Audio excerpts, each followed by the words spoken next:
It's personal between me and you, and I'm going to do you some serious harm, you big stiff idiot.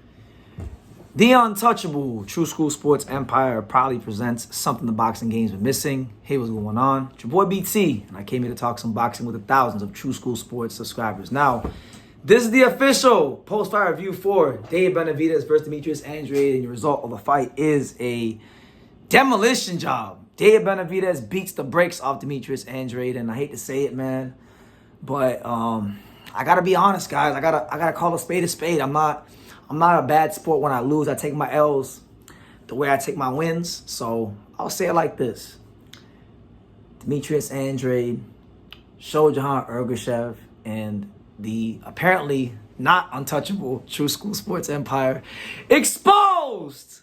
All right, we all got exposed tonight. I got exposed, Andrade got exposed, Ergashev got exposed, and we'll get to Ergashev and Matias in a second. But let's talk Benavidez, right? Because I've criticized him a lot over the years, and he deserves his credit. He deserves his just due. You know, this is a guy that has been avoided by Canelo. Canelo didn't really have much of an interest in being undisputed at 68 until he didn't have the belt. And now I think, you know, the Canelo fans have made a lot of excuses for Benavidez to not fight, or Canelo to not fight Benavidez. Benavidez beat Caleb Plant this year, a guy that Canelo also fought common opponent, and then he fought the guy that Canelo didn't want to fight. You can say whatever you want. Yeah, Andrade got his ass whooped. Yeah, Benavidez did dominate him, but the reality is he stepped in the ring.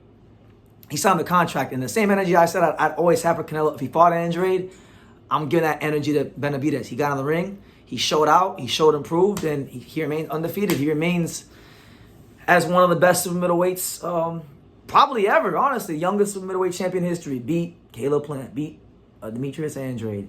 Has beaten every challenge put in front of him. It don't matter if it's a slick southpaw, slick athletic fighter, pressure fighter, counter puncher.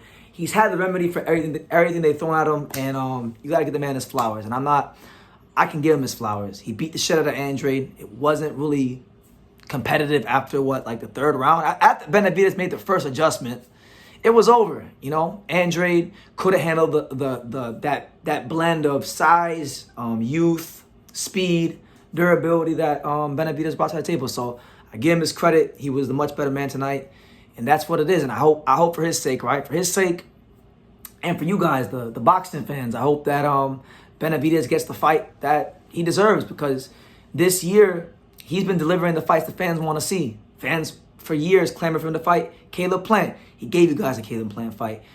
Once Andrade became a super middleweight, you know, fans were clamoring for that. He gave you that, and he's delivered both times. So once a guy goes in the ring, because at the end of the day, the boxing ring is the chamber of truth. You can sell all the wolf tickets you want. You can say what you want about whatever it is you would like, but ultimately the boxing ring will tell all. And in this fight, it did. Andrade tried his best with what he had, just wasn't enough. I liked some of the things Benavidez was doing. I think it was the third round. He threw this weird corkscrew overhand right that really got Andrade's attention. And look, people will downplay Andrade. They'll say he never fought nobody. They'll say he's a bum. They'll do all that because in this world, there really is no respect anymore. So I get all that. But Demetrius Andrade, at the end of the day, is still one of the best and most elusive defensive fighters in boxing. And Benavidez absolutely broke him down and beat him to a bloody pulp. So there's something to be said for that, all right? And this win shouldn't necessarily, we shouldn't be putting anybody down. I mean, if you want to say what you want about Andrade, do what you want to do. You know, it's your right. But I'm more impressed with Benavidez than ever right now, just because of the fact that the year he's had. You know, you go through all these videos and you want Benavidez to fight all these guys. He does it. He delivers. You tip your hat to a guy like that, because there's a lot of fighters in boxing who, you know, I would like to see them fight certain fighters. They find reasons to not fight certain fighters, and, you know, he's went ahead and he's delivered. So when a guy delivers, you give him his just due, you give him his respect, and I'm giving him his just due, and I'm giving him his respect. Hopefully, Canelo Alvarez gives him his just due and his respect. I know Canelo was talking about negotiating the Munguia fight. The Munguia fight is bullshit. Munguia needs to go fight Edgar Berlanga or something. Give Benavidez the opportunity he's earned. He hasn't sat around. He hasn't waited for it any longer. 2023 was the year where Benavidez grabbed the opportunity with both hands, and he stuck his flag in the ground, and he made it known that it was time to make the fight happen with Canelo. And now the ball's squarely on Canelo's court, right? He's the face of boxing. He's the money guy, so he can dictate. If he really cares about the Mexican fans and fighting the best fighters out there, at this moment in time, I don't think he can do much better than Benavidez. He's youngest middleweight champion ever. He beat Caleb Plant. He beat Demetrius, Andrade. What more do you want? I mean, does he got to be Dave Morrell too? Does he got to clear the whole division out before you? Come on, give the man the fight and stop being a punk. And I'm gonna leave it at that. Now, the fight that really had, and by the way, if you guys watched the live, my voice is messed up from the live. If you guys watched the live, you guys would know that the Benavidez-Andrade fight didn't really bother me that much. The Subriel-Matias Shojan Ergashev fight was the fight that really bothered me. Now, it shouldn't have bothered me because Shojan Ergashev told us earlier in the week who he was and what his mindset was, that pretty much win, lose, or draw, he was thinking about retirement after this fight. And, when a fighter thinks about retirement, going into a fight with somebody as devastating as Subriel-Matias, that's a horrible sign. And he got beat. I mean, he got a good first 2 rounds, but then once Subriel-Matias, it's kind of like Andrade and Benavidez. Andrade and Benavidez and Matias and Ergashev were the same fights. The southpaw fighters that were the underdogs started off strong for a round and a half or 2 rounds, and then basically, once that first adjustment was made by the pressure high guard fighters, the southpaw fighter couldn't make the adjustment back and withstand the beating that was coming their way. And that's what happened with Ergashev. Matias closed that gap, and Ergashev could not keep him off at all. Not for very long. Matias was closing that gap, placing the shots nicely to the body, and he broke him down. He folded him up, and he did what he's done to everybody he's fought, whether it be Ergashev, Dadashev, Petros, Anian, Hedemias, Ponce, Bakhtiar, Jukumbaya. I mean, he's folded everybody up. And, I know Prograis and Haney are fighting on December 9th. I would like to see some of the big names give him a shot. I feel like Matias is a guy that every time he's fought in his career, he's giving people entertainment, he's giving them value for money, and he's worth watching, And I criticize Puerto Rican fighters a lot because I feel like there aren't a ton that are great at the elite level, just being honest. But Matias, Jonathan Gonzalez, Oscar Collazo, Amanda Serrano, at the elite levels of boxing, they're all holding it down nicely for the island. So shout out to him. I hope he gets all the fights he wants out of the sport. I would like to see him fight Prograis.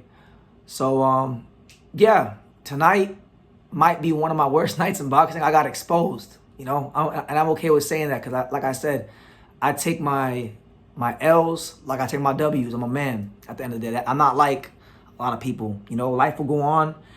There'll be more fights and there'll be better moments. But tonight is Subriel-Matias' night. Tonight is Dave Benavidez' night, and I think every boxing fan, no matter how you feel about those two, you should give them their just due and their respect, like I'm doing, because I talked a lot about Matias and Benavidez in not such a positive way at times. So they put me wrong. Which one for me? I give them their due. And as for Ergashev and Andrade, I mean, look, both of them should retire. Honestly, Andrade's legs, as I suspected, when I wasn't in my feelings, his legs weren't the best, and Benavidez made sure, he made it a quick night for him and didn't make it too painful on him. I don't know what's left for Andrade. I mean, Andrade's already been 2-division champion, had a long decorated amateur career, world amateur champion. I mean, look, tonight, for anybody who was a critic of Andrade, he proved all of them right. He looked like a hype job. He looked like a bum. I'm not calling him that, but I'm saying that's what they're gonna call him: a hype job, a bum, exposed, overrated, whatever negative adjective you could find. That's what he looked like. So, I mean, maybe he could fight Caleb Plant, because the way I see it, right, I used to always think that Boo will beat Caleb Plant, but after seeing how poorly he performed against Benavidez, I mean, Caleb Plant at least won the first half of the fight. Boo didn't even get out of the first half of the fight. So maybe they got to fight. Or maybe he could fight Charlo, because Charlo looked pretty bad. He's kind of old mentally, and all the way there. So, I mean, those were the only 2 fights I could see. Charlo, Plant, but anything outside of that, he needs to hang it up. He's gone as far as I think he can go in the sport. And that's what it is. He wasn't, quite to the level that I thought he was, and that's okay. I can live with that. He tried, at least got in the ring, and that's all you can do in life, As far as anybody saying Canelo would have did this and Canelo would have did that, Canelo has no balls and didn't fight him, so you can't give him credit for what Benavidez did.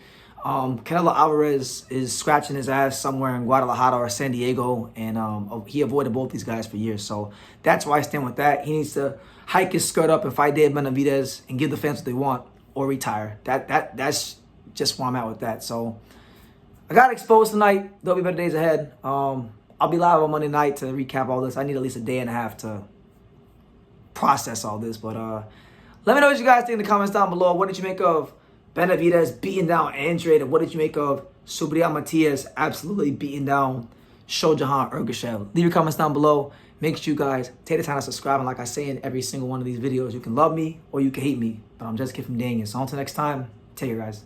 Thank you for watching another video on the untouchable True School Sports Empire. For more great boxing content just like this video, click right here and make sure you subscribe. Much love from sunny South Florida.